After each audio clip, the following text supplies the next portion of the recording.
to be doing day 7 of October, which is also day 7 of Invertober. We've been having a good time. We got to meet my tarantulas. We've got to look at some of my tarot cards. We've been doing line drawings. So that has been wonderful. I've really been enjoying chatting with you guys. And today I was thinking we would look at one of my sketches back from May. So we are jumping back about 5 months, but I wanted to pull this one out because I've been thinking about lace bugs recently. Lace bugs, they look like doilies. Alright, I absolutely love them. I think that they are, I think they're beautiful. And I remembered looking back at this one, I feel that this one is actually a pretty good sketch. There's a whole lot of texture and changes in thickness in the wings. And so I actually worked on those during the live stream. And so we were able to kind of work a lot of those out. So I'm excited to be doing those in ink and celebrating Inktober with you while also drawing an invert. I'm going to go ahead and turn off that autofocus that seems to be flying off of its chain. There we go. Let's see. Doop, doop, doop. There, it's off. So now, hopefully, even if my finger's going in and out. Oh, yes. I was playing in the mud today, ladies and gentlemen. All right. So let's give you a couple of different stories to give you a little bit about what I've been up to today. I actually, let's see. I'm kind of disappearing a little bit. That's going to be okay. I just need to pick a different color. All right, so this morning I was on Fox 29 Philadelphia's news. I was live. I had three different kind of short segments about how different insects were lucky, and we interacted with ladybugs, camel crickets, and I brought my tarantula, and we handled it, and we put it on the news lady's dress like a brooch, and it was a lot of fun. I really enjoyed it. I'm still waiting for them to post those clips online, and so when they do, I'm going to be posting them on my Facebook page so that those of you who want to go and see those, you can. So that was a fun thing I did this morning. And then later today, I was over at Silver Lake Nature Center, which is where I work full-time right now, and I was playing in the mud. So I was looking for purple loosestrife beetle pupae in the bases of the stems of the purple loosestrife and in the soil around the roots. I need to put the 2 pupae I found under a microscope, but I believe I found 2 of them while I was searching. But if you see my nails, they're a little muddy right now. It's just because I was playing in the mud. I was playing around in a marsh. You're envious of camel crickets, huh? We have so many of them here that people consider them pests. So this is our lace bug. Our lace bug is very, very, very tiny. It's only 2.7 millimeters. 2.7 millimeters. So this whole bug is super, super tiny. And I can say bug because she is a true bug. She has piercing and sucking mouth parts and is going to be drinking the juices from plants. A lot of times trees. You find like large amounts of lace bugs on trees. The scientific name for the entire family is Tingidae, and that's as far as I got this specimen. So that's what we are looking at and what we're going to be inking over. If you've ever seen one of these lace bugs in person, they're very unique. when you look at them super up close, they're very, very unique.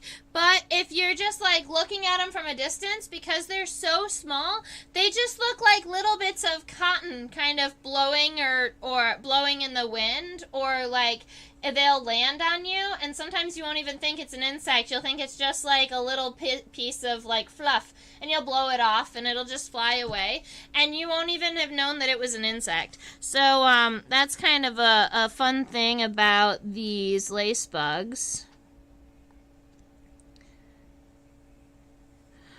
Her compound eyes kind of protrude off of the side of her head.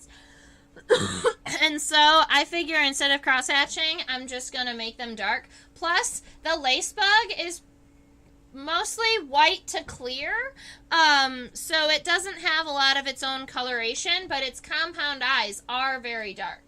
So that is why we're just going to color those in here. One thing you may notice is that I only have the front two legs up here. The middle and the hind legs would, in theory, have come out right about here and right about here. And you probably could have seen them through the wings, but I was so proud of the texturing in the wings and the circles in here that I didn't want to mess it up by putting legs through it. So I left it alone. Artist choice.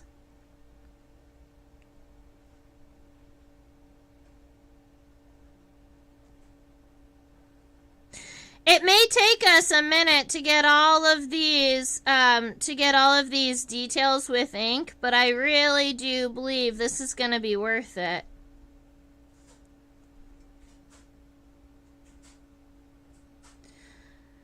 So I'm curious how many of you have seen many or any insects at all recently. In the last couple of days, I've seen a larger number of Chinese mantids. I think that our meadow is starting to lose some of the leaves, so it makes it a little bit easier to find and see the mantids, maybe. But I was also seeing a good number of, like, Uthicas, too. So we have maybe even an increase of, Chinese mantids in our region. Have you, ladies and gentlemen, seen anything fun? Oh, Susan saw a mantis on her university campus. All right. See, that's awesome. I think that they are out and about.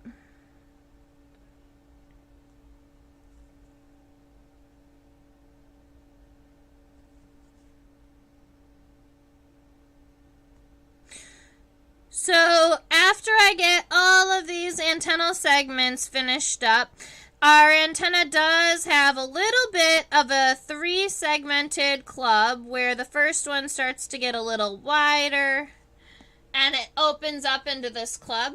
We also have these hairs along the line, and somebody mentioned during my last Inktober that I should get also the micron pen that's 005, so that it's a little bit more thin and I can do like the hairs and some of the details with a thinner pen. And I love that, and I definitely need to get it. So I'm probably in the next couple of days there might be one coming for me on from Amazon. We'll see.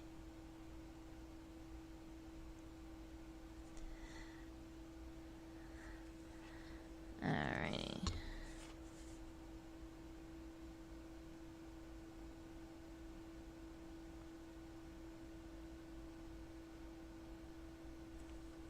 Because these hairs would be really good to do with a thinner ink, with a thinner pen rather than this one here. It was green but a lot smaller than a Chinese. iNaturalist suggested European. Yes, so I'm not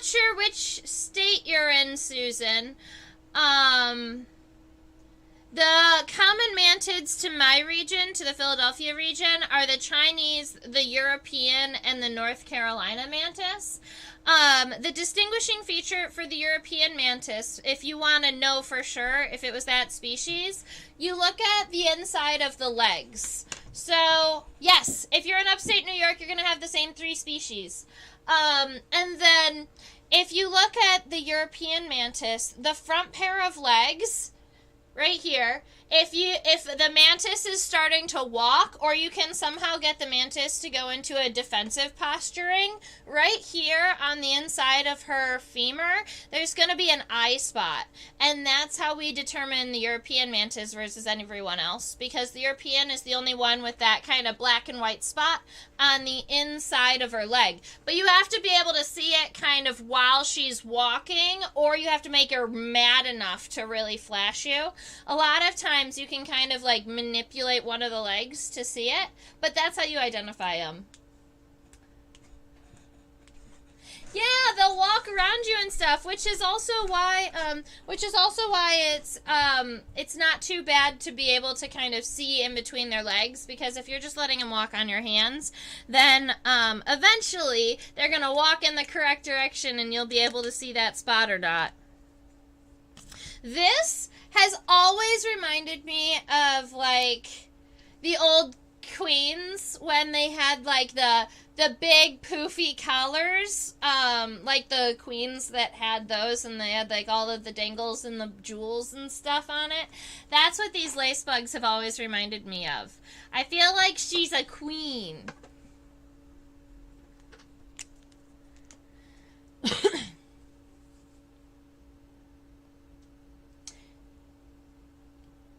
Yes! Exactly, Susan. So, that would be a better way to put it, right? It's kind of like an armpit. And for sure, if there's that black spot, it was a European mantis. And iNaturalist is right again.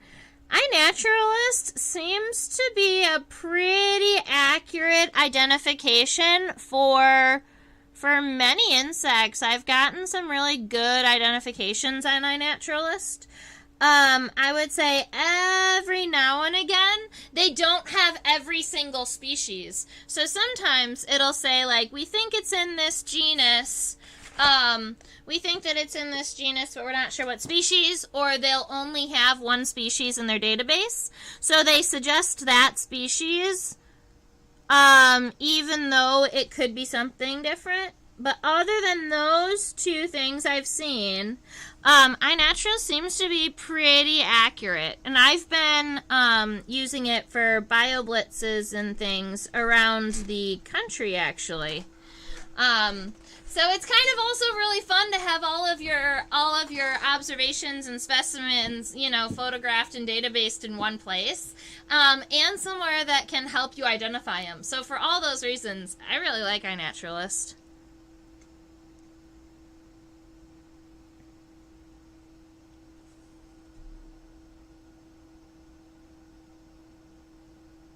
This live stream is not sponsored by iNaturalist, but if any of you guys have the hookup.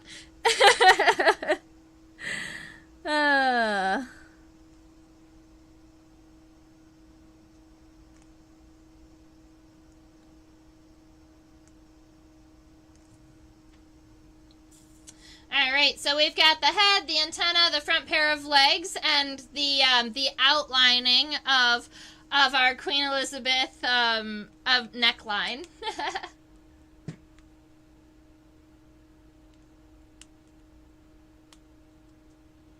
Yeah, so every now and again, those European mantids can get pretty large. The Chinese mantids are generally about an inch. Like, they're generally a lot, the Chinese mantids are generally a lot larger than the Europeans, but every now and again, you'll get a tricky European mantis that is pretty big, too.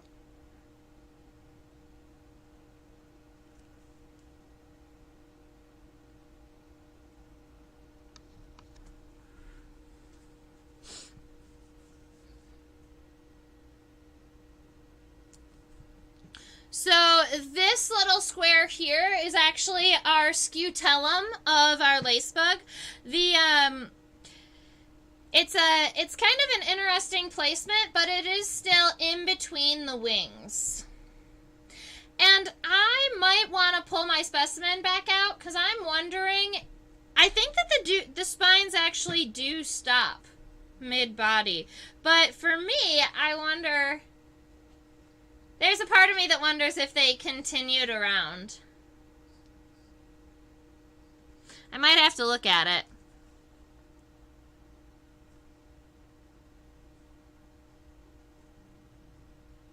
But you, ladies and gentlemen, probably wouldn't mind checking out this lace bug underneath the microscope. All right, I'm gonna get this a little bit further away from the camera. There we go.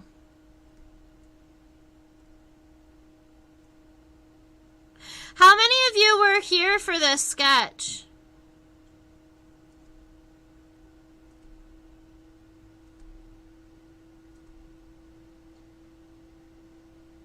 I figured if I chose an older sketch, then it would be new for a lot of you.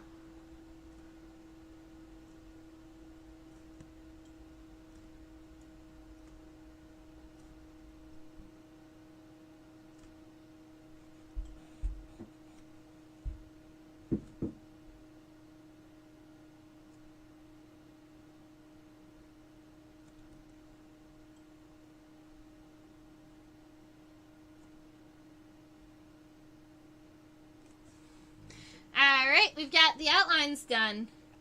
Definitely new. Alright, so there is a difference.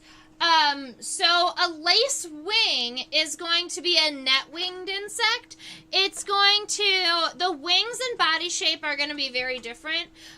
This is a lace bug, and they have very similar names, but they are actually in two completely different orders. Lace bugs are a true bug, which makes them a hemipteran, and, lace wings are a net-winged insect, which makes them a neuropteran. So let me go and get this lace bug, because this is new for a lot of you.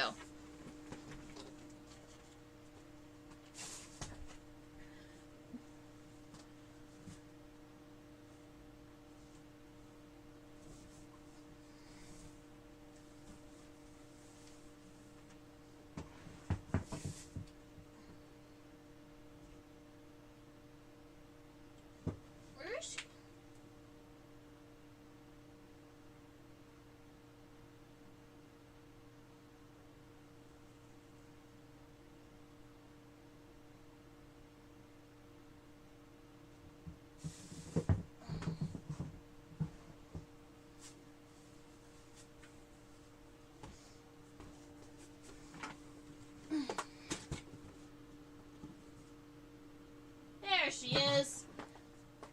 She was in a different container than I thought she was. But we found her.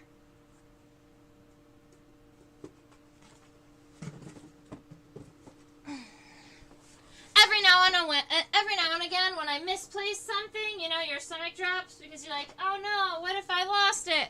But we have found our beautiful lace bug, turning on our microscope camera, and we will go and check her out.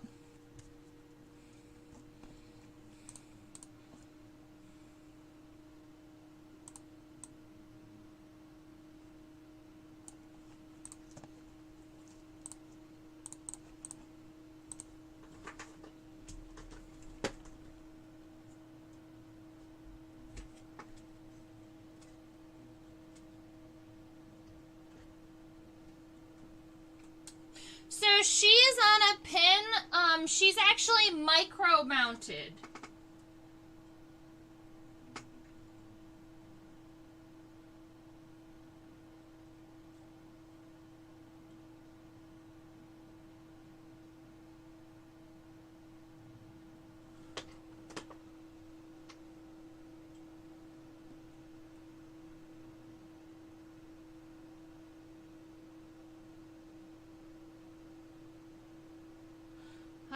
I do remember this about her. Okay.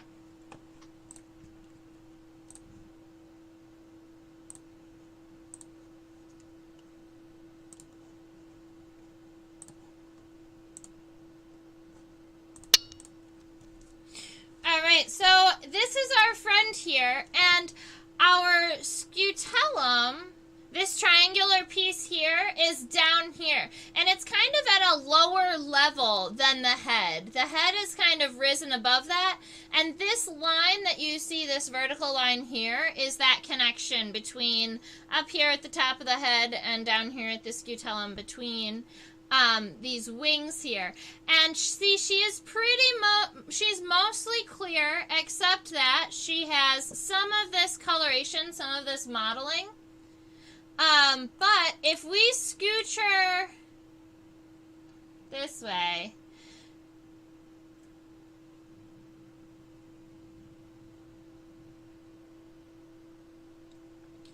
now this is as close as we can get to her. This is fully zoomed in. You can see around these edges, she has all of these individual spines. And there's a part of me that feels like we put her on black last time so that we could see her a little better.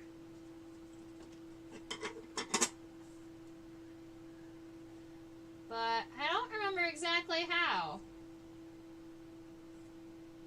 Maybe like this. No. I got it. We can do it like this.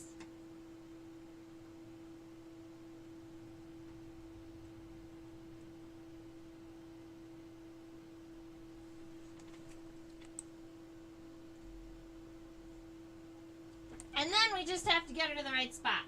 Because I think that she'll be a little bit easier to see on black, but she is mounted onto a piece of styrofoam that's then mounted onto another pin because she's so tiny. Let's see. Needs to move over just a little bit.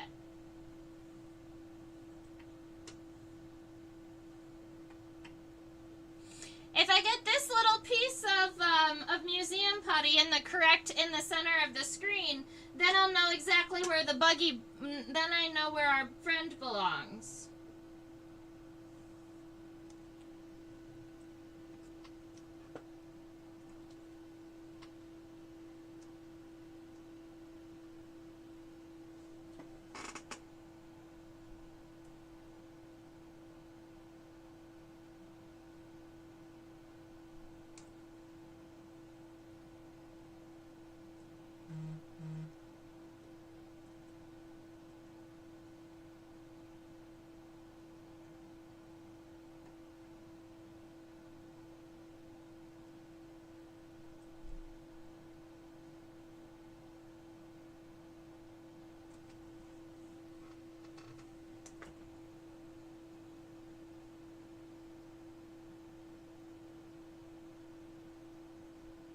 Because especially if I'm introducing to you an insect that you haven't seen under the microscope, it's good to at least get them underneath so we can see them a little bit. And you can see what they look like in real life and not just what my sketches or my understanding of the specimen is. And so I really do enjoy some of this, oh look at that, the coloration on the wings and these, the patterning. Yeah, she is so tiny. And so when you look at my sketch, it's like, oh, she could be a pretty large insect. But when you look at her, she is 2.7 millimeters. So she is less than 0.3 centimeters. She is 0.25 centimeters. 0.27. And so that is a one little itty bitty friend we're looking at. And I do see that the spines do end right about where the length of her body is, and the rest is fairly smooth. So that's good to know. I like to see that these shapes are approximately pretty close.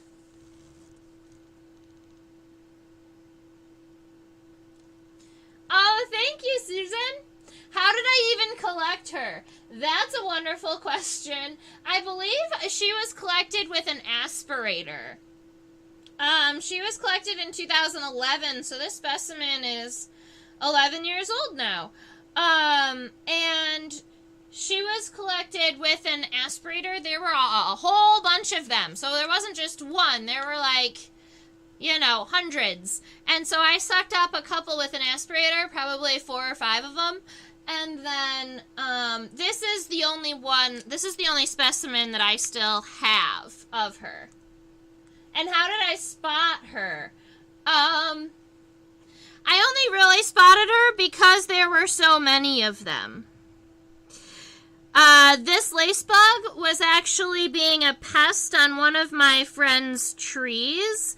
I don't remember what species of tree it was, but I kind of wish I had written it down on the label, because I remember thinking that it must be kind of a regular pest of this tree, because there were so many of them. So you see her body is this kind of short, stubby body, but she has these really long, beautiful wings. Alright, so I'm going to start with the outline of her wings. When I'm doing these in ink, I'm going to try and make really long kind of free strokes because I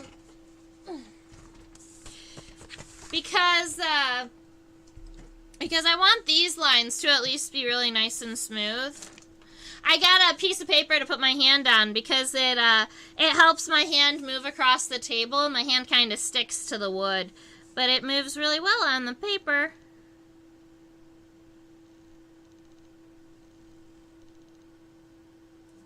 Alrighty. So we've got that one.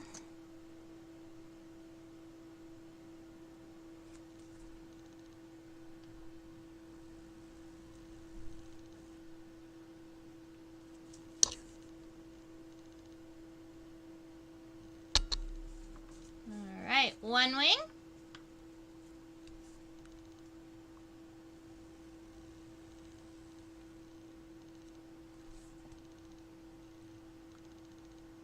So I wish I knew, like, what her identification was further than family. And I think I did even try to determine her a little bit further. Oh, I believe I have microscope images of her. I just remembered, I think I did her for one of my Guess That bugs. So I probably have... Let me go and see if I can upload some of these images to our live stream.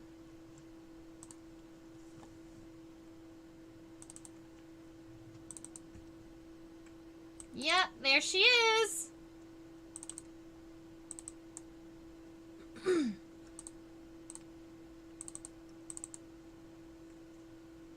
Oh, this is cool.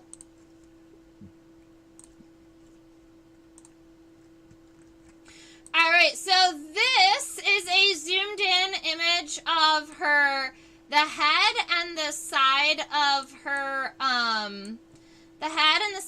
pronotum with a little bit more detail, and it shows kind of that club at the end of her antenna, all of those series of hairs, and how dark and, like, protruding her compound eyes are right there.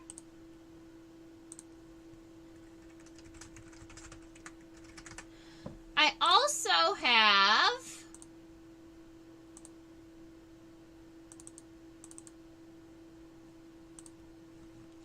I wonder how good this one is. This is a full body picture of her that might be a little bit clearer than our microscope image, admittedly, because this is multiple microscope images kind of smashed together. So if we want, we can look at this.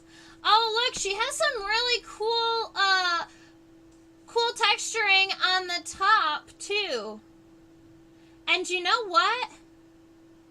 Now that I'm looking at her from this way, this right here almost looks like the pronotum. And this looks like the shield that's going to guard her head, and her head is actually underneath that.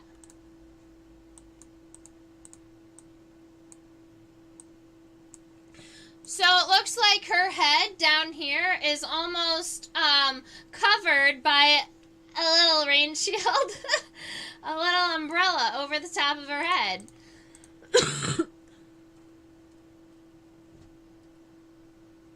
I have a question about scientific drawing principles. If you were drawing this specifically for identification, would it be worth drawing the exact configuration of the cells on the wings?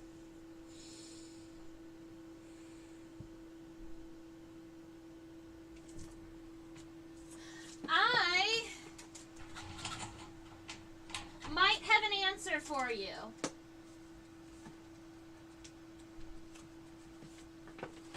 So I have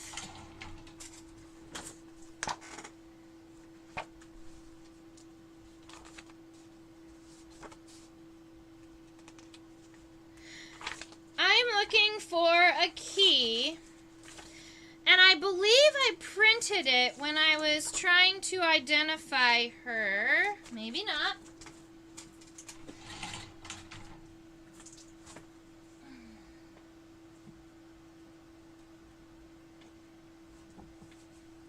So for me to answer that question about the colorations, and the structuring on the wings, I have to know what the distinguishing features are of the individuals. So whether or not it's actually distinguishing, or if it varies by species. And so I have this book here. We're going to switch over to the table camera for a minute. I have this book here. It's the Lacebug Genera of the World. It was written back in 1960, so the likelihood is that a lot of these have changed, but let's go check out some of their illustrations and see kind of how distinguishing these cells are. Let's see. So, some tingids can be kind of interesting. So, for me,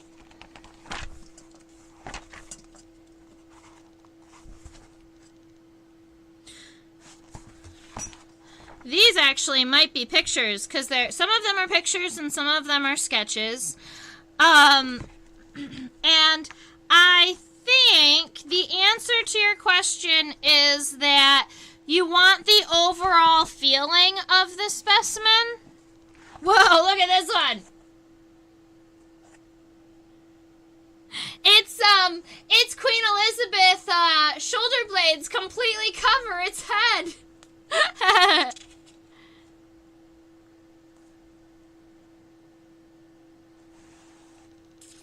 Both, oh, get this, it says it right here. Both generic and specific characters used in identification are based upon the lacy structures. Only with the aid of illustrations can such unequaled oddities of intricate lacework be described adequately for taxonomic studies. So yeah,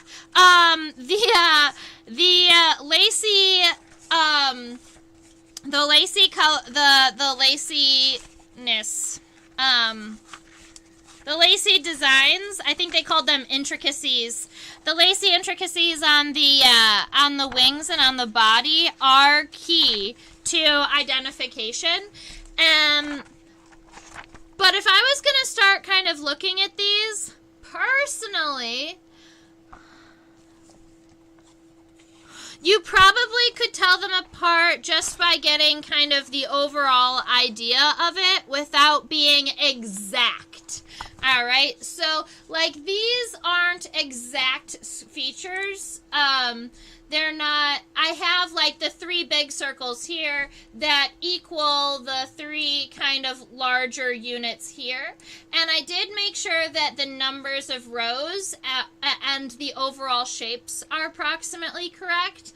But I did not go through and make sure every single one was identical, because even if you look at the left and the right, there is some variation even between the wings, the left wing and the right wing. So you can see kind of the overall feeling of the wing and get that down. But I don't think that taking a lot of time to get everyone right is super necessary.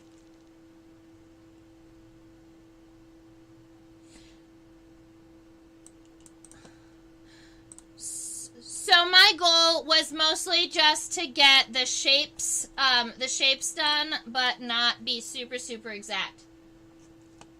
A whole book just of lace bugs. Yeah.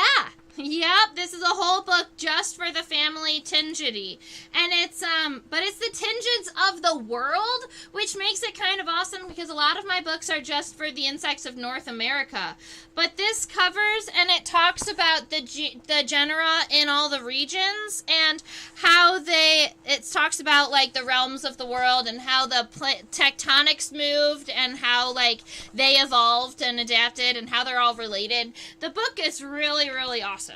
So, I believe I would say probably a good amount of the information is still correct. There's probably a lot of names that have changed, but the basis of everything is probably still the same. Size and density without that's good. See, you know how to say it. Size and density. But I might go back in. I'm going to go in with my pencil and add in the this on the head. So it looks like kind of where it starts to go over top right about here. This is where the symmetry starts happening, where you've got the same on either side. So I'm going to go 1, 2, 3 it looks like, and then 3 across in the center.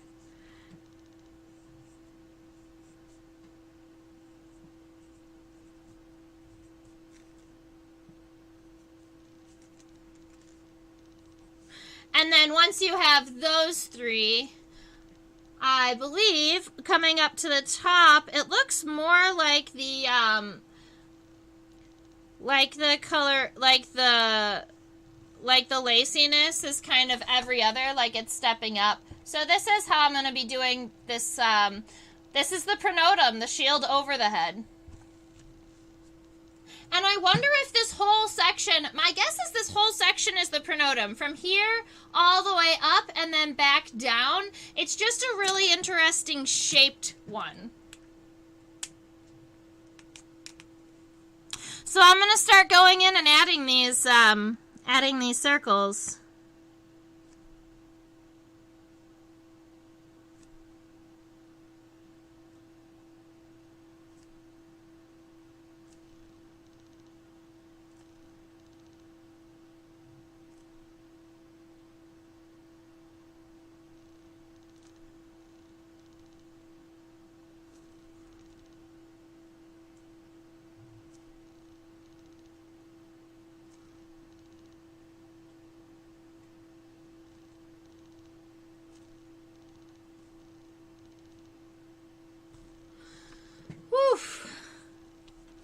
Sometimes I hold my breath when I'm inking. Does anyone else do that?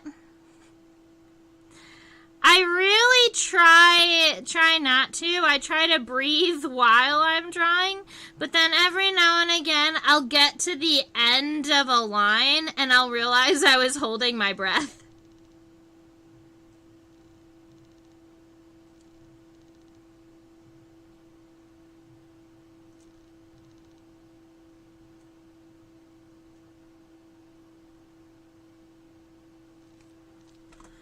Alright, so we have some of these larger circles happening, and then we're going to be getting all of these like rectangular pieces and the squares happening down here.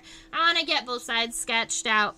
And one of my favorite things about turning these pencil sketches into ink is when we get to go back in and erase the pencil and see what it looks like without all of the extra lines. I always think it looks so much more clean and neat.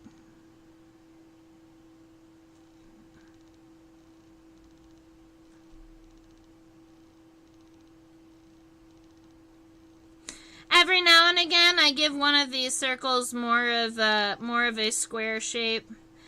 But keep in mind, it doesn't super matter that the left and the right are equal as long as you've got the same kind of texturing, shape, size, density of your shapes. I'm going to start with the left side because I think that my left side is a little bit cleaner.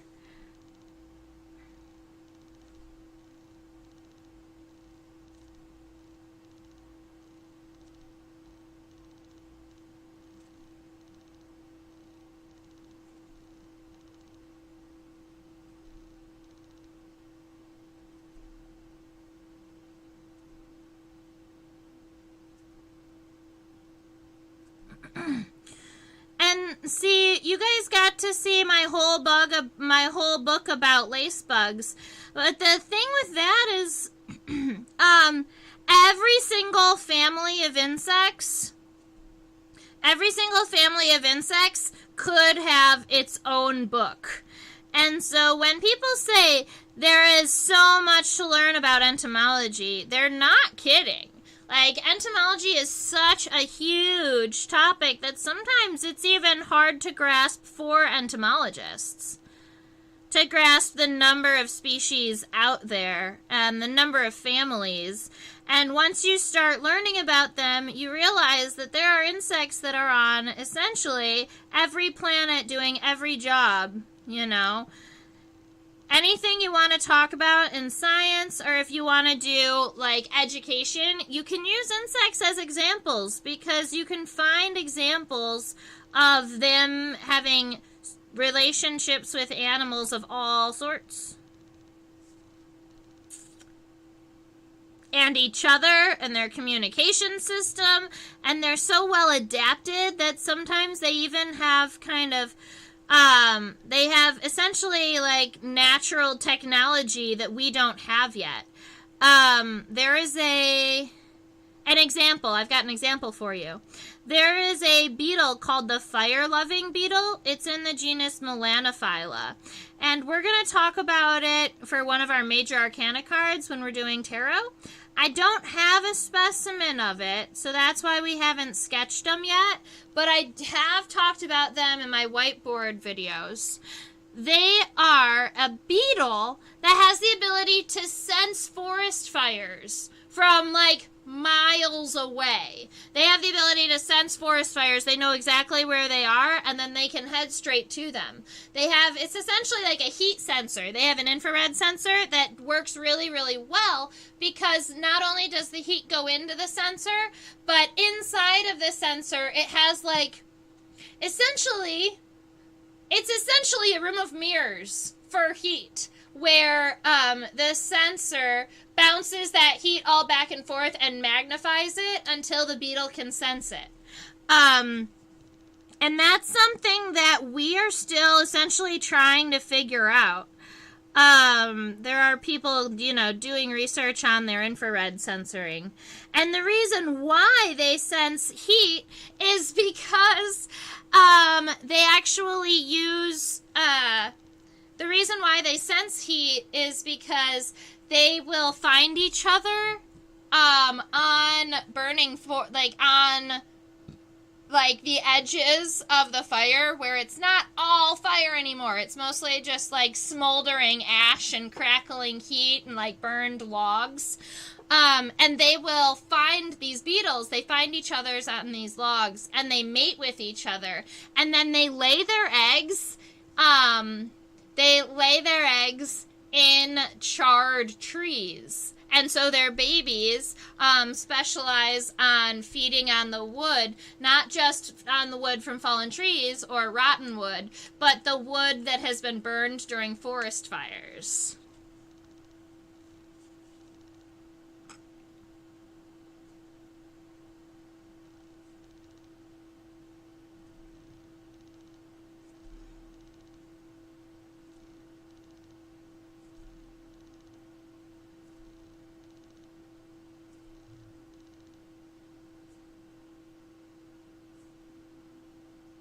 Oh, and the tarot card that they that I thought that they really resonated with was Lovers.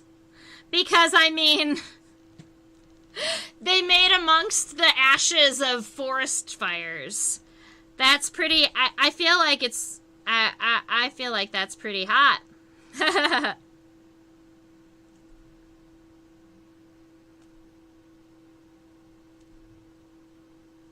So we have a long series of rectangular boxes along our edging here.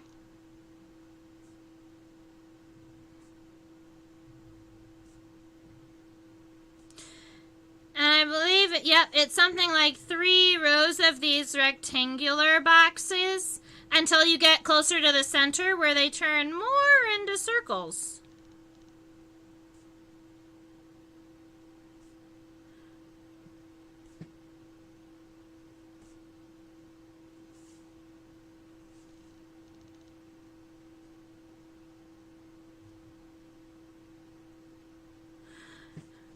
issue with circles is that every now and again, my circle doesn't meet exactly with where I started. And I hate when you can see the, see where you started the circle. So I've been trying to make my circles pretty even to avoid that. Does anyone have a trick for that? Just practice. Pencil miles, I would assume. Or pen miles, huh?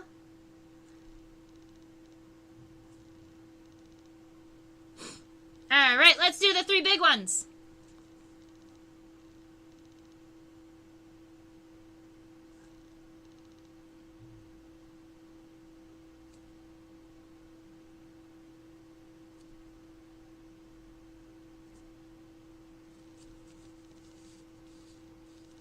So that was a little bit of inking. Oh, and then, you know what? I do have one more thing. I forgot to do I want to almost call them frills. The, details on the edges of the wings I needed to do.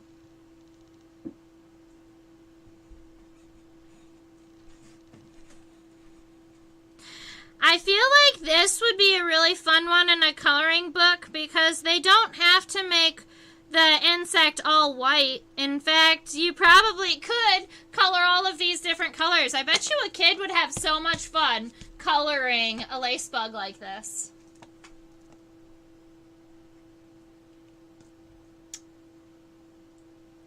The scutellum has that lacy look too, but we could drive ourselves mad trying to get every detail. That's true.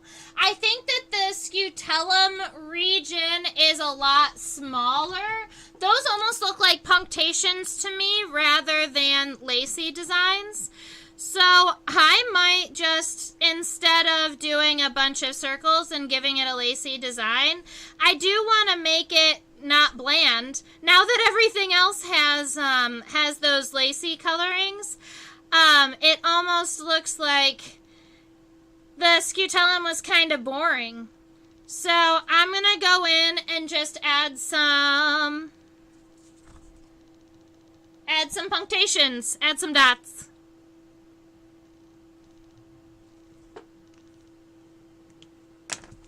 That does look better.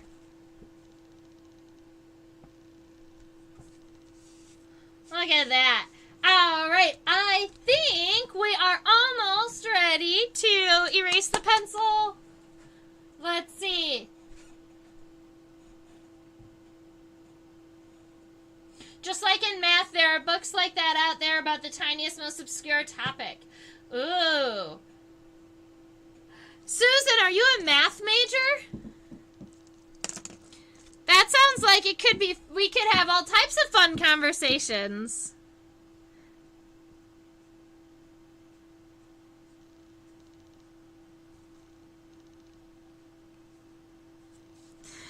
I realized that I didn't add these hairs because I had talked about the fact that I wanted a thinner pen, but I do want to add these hairs before I erase the pencil.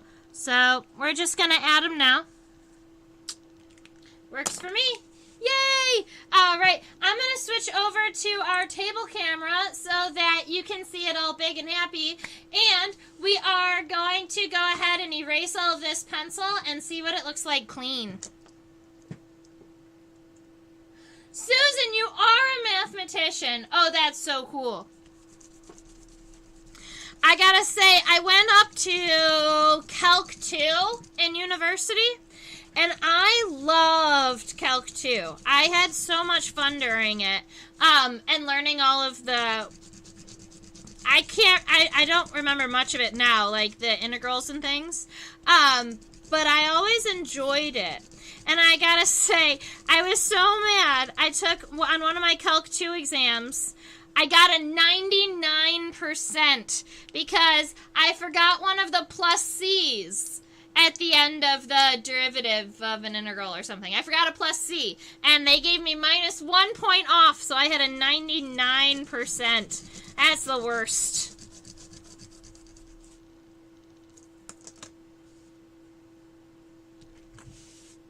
All right, let's see.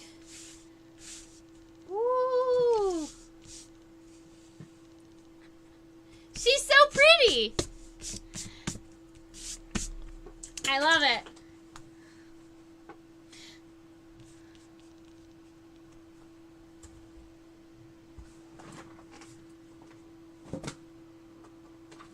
Sometimes I wish I could actively see your sketches too. Like as you were sketching them, or we could share them with each other while it was happening. That technology just doesn't exist right now with live streams, at least. With Zooms, they do, but... Alright. It is 10:52. Ooh, look at this Jagged Ambush Bug. That one is already in ink. I think I did it a little bit ago, but we haven't done this one, the dorsal view. We just did the lateral view at some point. Look, ladies and gentlemen, it was our first sketch ever. How many of you remember that? I don't even think, we didn't even do the entire insect. We did this cogwheel assassin bug, but I didn't finish the side. And then we kind of talked, and then we ended up going over all types of kind of like other facts and stuff. So we actually had one of our classes that we just kind of went over the facts of a diving beetle too. That's kind of fun. I'm going over and looking at some of my old sketches back. This is from the very, very beginning. So you'll see a little bit of improvement. I was thinking, what do you think about this Pepsis wasp? So this is a Tarantula Hawk. It was the one that we drew back in February. We actually ended up redoing it recently. But I think we did it dorsally rather than laterally. We could do this one. We could do the conifer stink, the western leaf-footed bug. I don't know. This is, when I was sketching, this is an Moth. When I was sketching this Moth on the left, we did the wing venations, and then on the right, we focused on the coloration, or the design on the wings. And I always thought that this was a really kind of cool way to sketch our friends. Robber fly, little cricket, longhorn beetle, prison bee. This is actually a decent praying mantis. I like the head, too.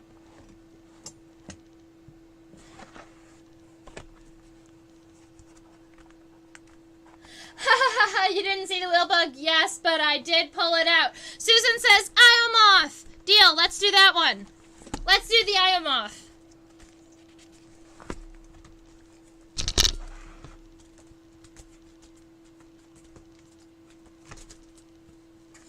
Gonna put my lace bug back in order so we can find her when we need her.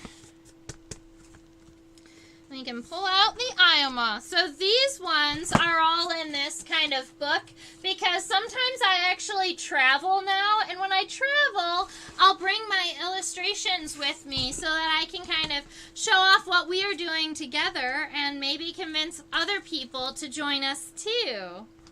And then, oh, you know what? I have a whole series of sketches that no one here has ever seen before because I did them during my scientific illustration class for the children. So, like, I don't believe you've ever seen this sketch of an ant. This is a harvester ant. It's a Pogonomyrmex. Let's see. The green bottle fly. The Brachymena. I've done that one a couple of times now. Oh, this one's cool. I love the little tortoise beetles. Alright, we're going to do the Moth, but I get distracted by my sketches, so I wanted to share some with you. Oh, and this was one of my roaches. I believe this was... It looks a lot like one of a desert roach. What's Supella longipelpa? I wonder what the common name is. This is a glorious jewel scarab. Alright, we're getting distracted. Let's do the Moth.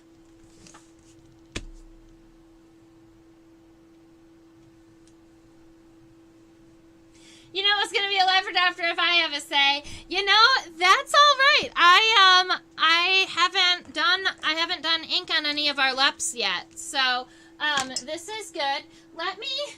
So that I I don't forget, I'm going to put my lace bug back together and put the label on her so that nothing gets lost. And I actually have the Moth sitting right next to me, so I don't even have to get up to grab the specimen. Because, you know, we might as well at least put it under the camera so that you can see it.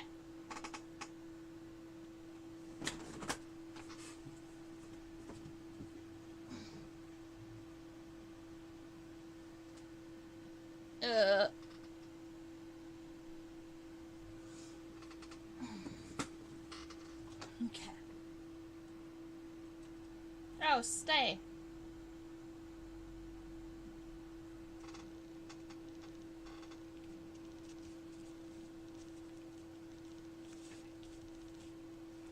There is our Moth. This is a male. You can see that he has the really big plumose antenna. Oh, not plumose. We call them bipectinate. We call them bipectinate antenna. So he has these really large bipectinate antenna. Plumose antenna you actually will see on a mosquito. So instead of it just being on these guys, it's kind of like two combs where they only come out. They come out 180 degrees from each other, right? So they're just one on top of each other, like a feather. Whereas a mosquito antenna, it's a stem and the hair comes out from all directions. More like a toilet brush, is what I can think of right now. And so that's going to be the difference. A plumose antenna is more like a toilet brush, and a bipectinate antenna is like a two-sided comb. Susan wants to see them all. And so I will definitely be able to pull out many of them. And, you know, maybe one of these days I can even show you some of my colored sketches that we do with the little itty-bitty ones. Because sometimes instead of just doing pencil and pen, I pull out the, you know, a series. I have, you know, cheap markers that I use. But I pull out the markers and we do, like, the life histories and stuff with colors. And I've considered just getting myself a dry erase board so I didn't have to waste all the paper. But I enjoy going back and seeing my sketches. And if I was erasing them, then I wouldn't be saving them. So, alas.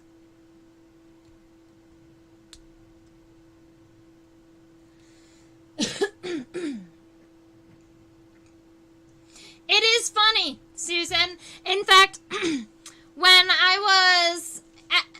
I feel like regularly people mix up bipectinate and plumose, and that includes me. When I was in school, for instance, I would frequently call these bipectinate antenna plumose, and you just heard me a minute ago. Sometimes I still slip up just a little bit, even though I know better, because I expect these to be called plumose, because they look like plumes.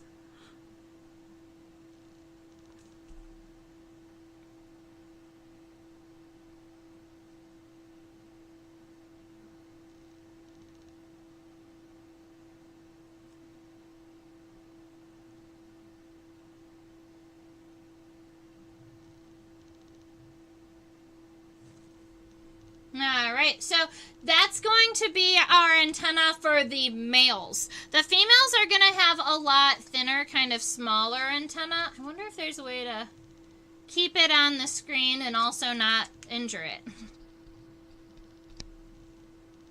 There, add a little bit more light. Maybe that'll work.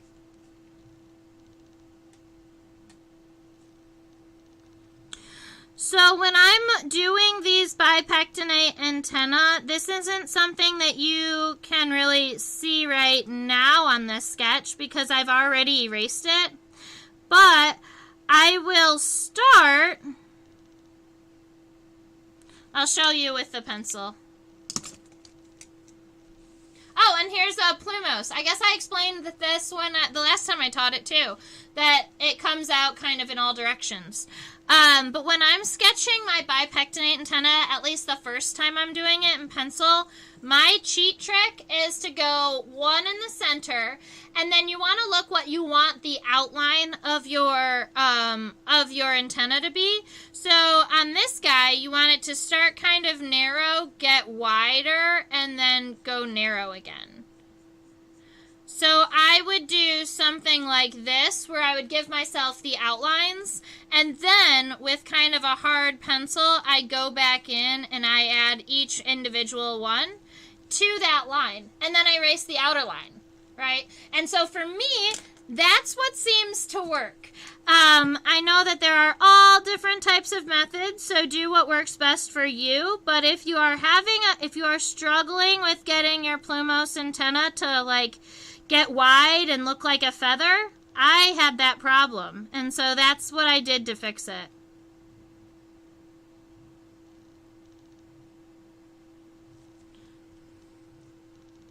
Cool.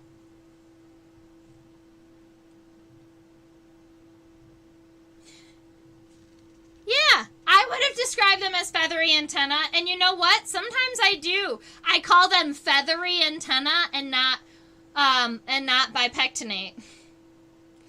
Because, you know, this doesn't look like a feather. This looks more like a, like a pipe cleaner.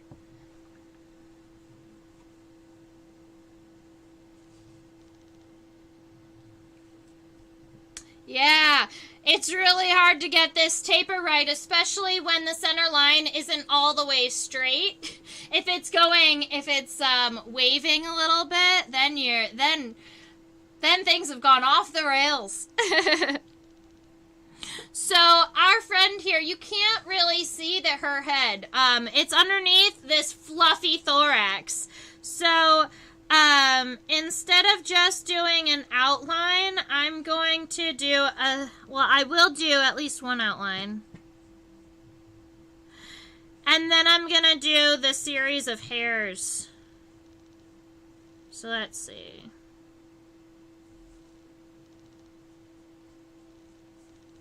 So this will give us kind of the basic shapes, but I do want to come back in here and add all of this hair texture, because that is super important for our moths. If you look at the differences between moths and butterflies, regularly moths are a lot more fluffy than butterflies.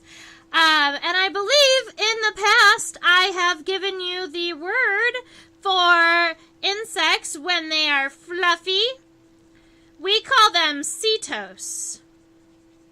And so with the abdomen also, the thorax has really long kind of fluffy hairs, and they do kind of expand over into the wings and stuff, so you can kind of make them as fluffy as you need to make your sketch look like a beautiful moth.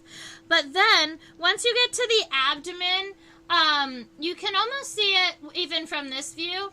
Each of those individual segments have their own set of hairs, and the hairs are a little bit shorter. So when you're doing the hairs on the abdomen, you can kind of make them these shorter lines and give them a little bit of separation.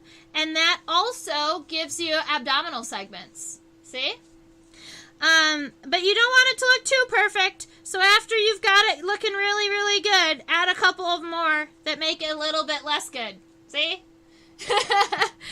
Controlled chaos, somebody said a little bit ago, and didn't you say controlled chaos?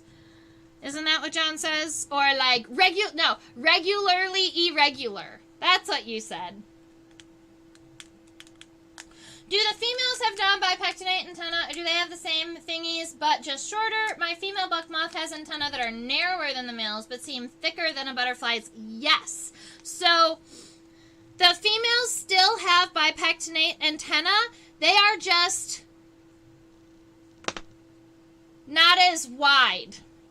So if I was doing this bipectinate antenna, for instance, I would say this is very much like a male's antenna, but then a female, if I was going to do a female of the same species, it might be closer to this, where it's still little wide, and she still has the bipectinate. She still has the feathers on either side, but it looks almost like one thick line rather than having lots of individual pieces. Sometimes it'll look very similar to this, but they're still considered bipectinate. They're just the female's version.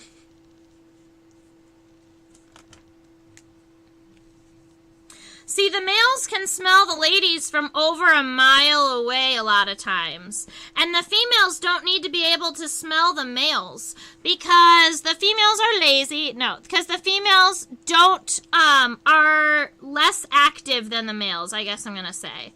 So the females will stay generally in one spot and they will wait for the males to come to them.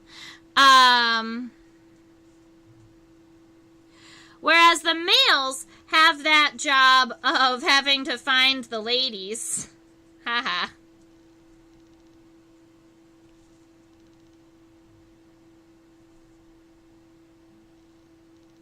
So I was talking with somebody during one of our previous live streams about Lepidopter and wing venation. And so we were talking about these cells in here. Butterflies and moths do generally have this cell and this cell, right? And their front wing and their hind wing. But where they're going to differ is the number of veins that come off of the end of this cell that go here. And then the number of total that come off of this cell. So there's 4 that come off of this cell. And I have to admit, I would definitely have to go back and look at my notes to remember exactly what the key wing venation is for Saturniids. You know what? You would probably really enjoy seeing my notes.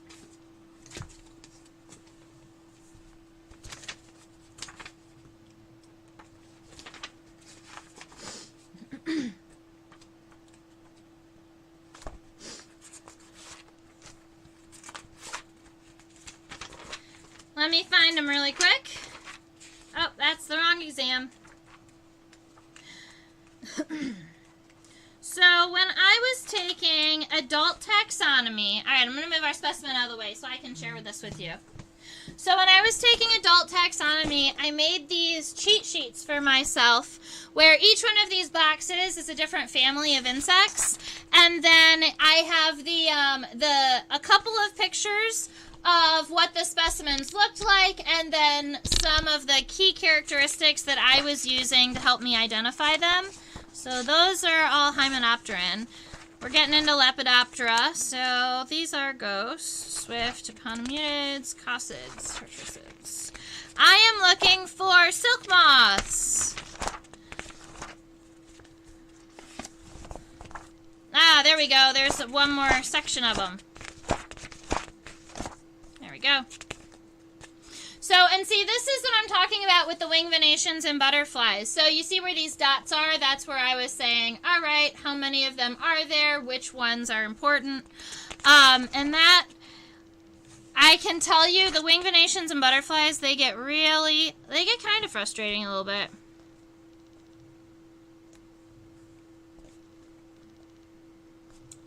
Okay. So, this is our sketch for the wing venation for our giant sphinx moths. Now, admittedly, my notes for our Saturniids are that Saturnia is the god of agriculture. I guess I thought that was super fun, and it's also where they get their name, Saturniidae. I had to know where their names came from for every single one of the families. I put large to very large, right? The giant silk moths, they tend to be the big ones. The Io moths, the Cecropias, the Polyphemus, the Luna moths. Those are all giant silk moths, Saturniids. And now I have the Hindwing Venation. The subcoastal cell is separate from R1. And so that's not something that we're going to see in our specimen because that section right there is actually tucked up. So the wing venation that's actually characteristic to the family is behind the front wing. We would have to flip the specimen over and kind of look through the wings to see it.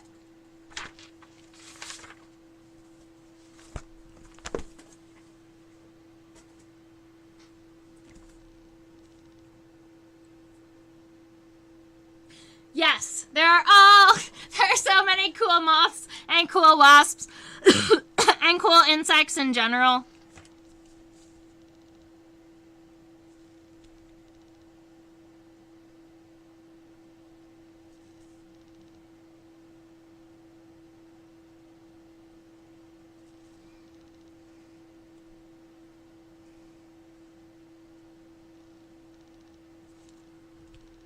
Alright, so we've got the Wing Venation taken care of on the left. And the right, it has all of our wings colors. Our beautiful friend here is a mixture of yellows, beiges. He does have these eye spots. Excuse me. He does have these eye spots over here. They do have, yes, those are light yellow to white scales right there in the eye. That is not a clear part. Some insects, some moths will have like clear areas of their wings, especially in the eye spots. But in this specimen here, those are actually white scales. And I believe that the scales are,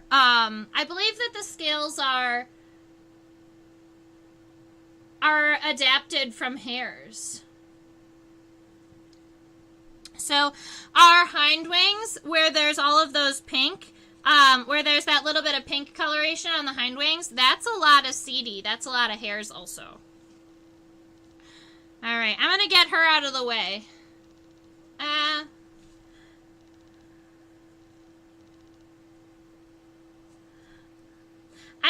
I personally don't want to add too many of the colors with the ink because we are doing it in black and white, but I think I want to do this really dark one, and then I want to do our eye spot. And I want to leave that little white area and get all this rest.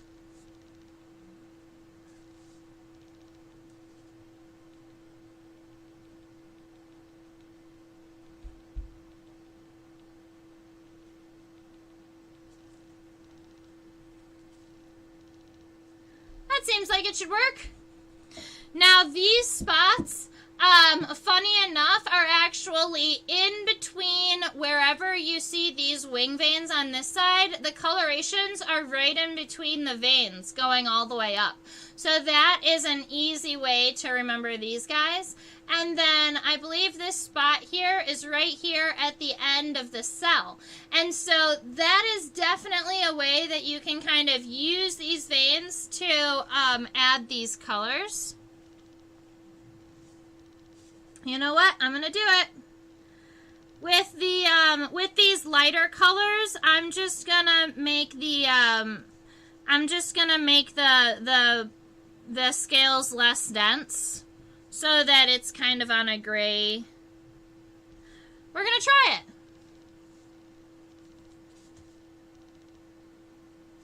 And then I really do want to, put this specimen under the microscope for you, because it sounds like we may not have seen it. This was one that we did back in March. It's definitely worth also putting under the microscope so that we can at least see some of these, scales on the wings.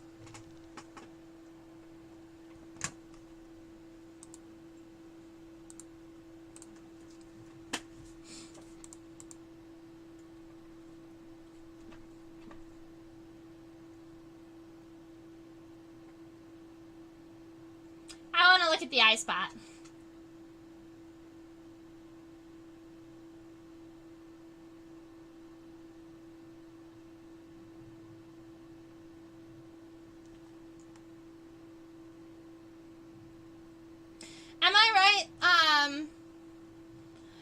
Am I right that that middle cell is... Am I right that sometimes that middle cell is open at the end? It looks like some of those diagrams show a little gap. Let me look.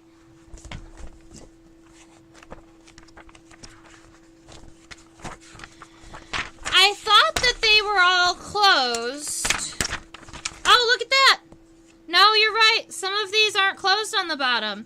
So it looks like for tussock moths, noctuids, tiger moths, some of those, the hind wing aren't closed. Oh, look at this.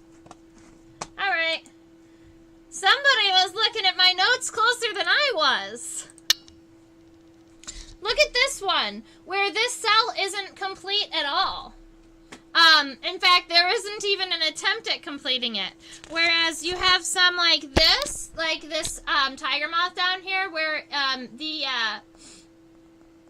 the cell here is almost complete, but not exactly there.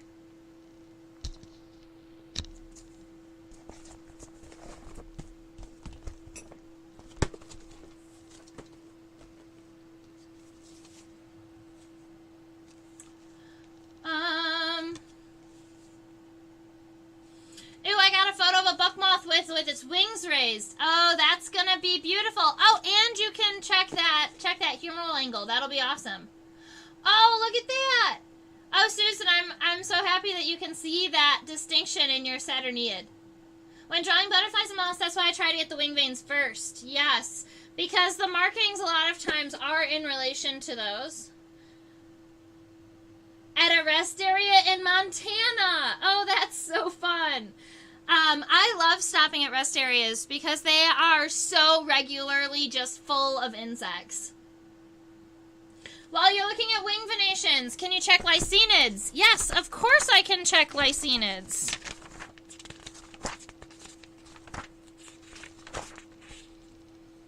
I didn't put the wing venations of lycaenids in my notes.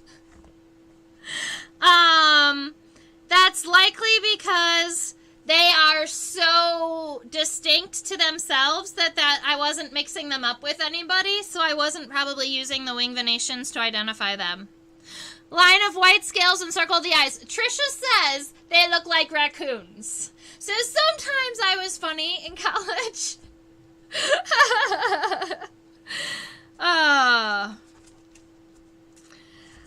Every now and again, you'll see the little chameleon from Tangled. He was like my little mascot throughout this class. So sometimes, I think his name was Jacques, and sometimes he'll like show up in my notes because I'll have him like printed on random pages. Yeah, so unfortunately I don't have the wing venation of lycaenids on me. But it sounds like you've been looking pretty closely at butterflies and moths for a while. So if you said that the back cell was open, I would 100% believe you.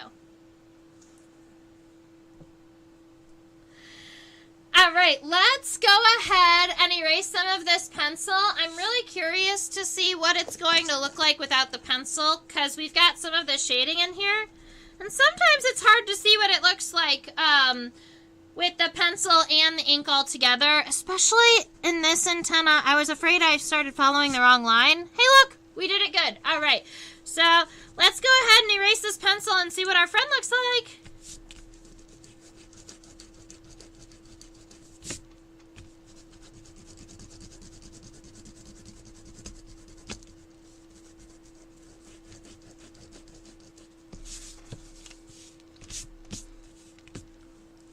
Oh, she looks so good. He looks so good. Oh, I'm happy with him. All right, let's go to the other side.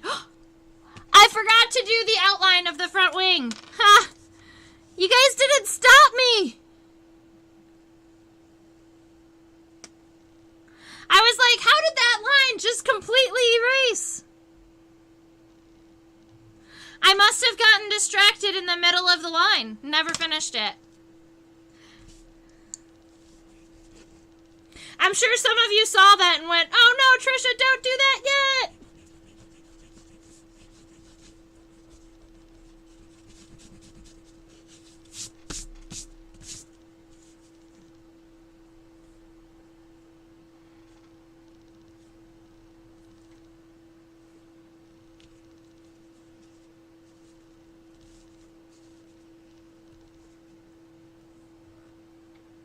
I think overall I'm pretty happy with him.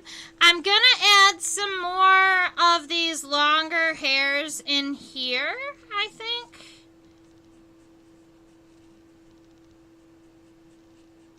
Kind of shade it out just a little bit.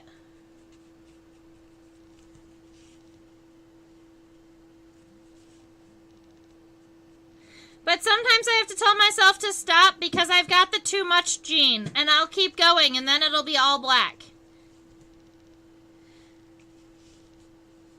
I think that one turned out better than I thought it was going to. Also, where can I find a book of all these excruciating details, or when will you publish your notes? Oh, man. My notes are very specific. They don't... Alright, so here's the thing about my notes. I was learning at Michigan State, so I'm mostly focused on insects that I would find in the region. So if you have families that we don't have in Michigan, there might be holes there, because it's not every single family. It's just most of the common families, except that, let's see, it's just most of the common families, and it's mostly site ID characteristics, but I guess those are what you would want too. There isn't really so here's the thing, there isn't really a good book that gives you just the site IDs that keeps it really basic. There seems to be this almost a gap in the literature where it's written for children and then written for university students. But there isn't really a book out there that I can think of that's like common site ID characteristics for all of the families of insects. So many of them you have to go through and work through keys and stuff rather than just, counting a couple of wing venations to get you there. So you're right. Maybe I should be publishing my notes. Would that be something? I've thought about releasing my notes in the past. Or just like making them readily available on my website just so that people, if they want to, can download them and look at them. The issue is that when I was doing this, I was doing it for myself pretty much only. So the pictures that I'm used in my notes are all pictures that are just kind of taken off of the internet. And so I don't have the rights to share the pictures. I only have the rights to share the notes. So it might be a little bit more extra work. I would probably have to take my own pictures of specimens and then re-sketch some of these drawings so that I had permission to use them from myself. Oh, man.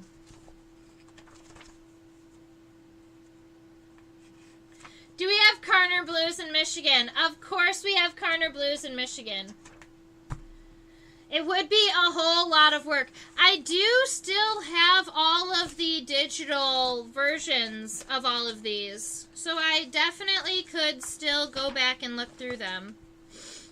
I've tried to share with you a lot of what's in here as I'm going through my, as I'm going through and sketching with you. This is kind of the information that I've read over and over and over again, so it's kind of stuck in my head. So I try and share all of these things with you, but every now and again, I admit, I miss a thing or two that were in my notes that I didn't share. We definitely need to look at more halictids. We need to look at more andrenids. We need to look at more native bees. We should spend a little bit more time working on native bees. It would be a lot of work.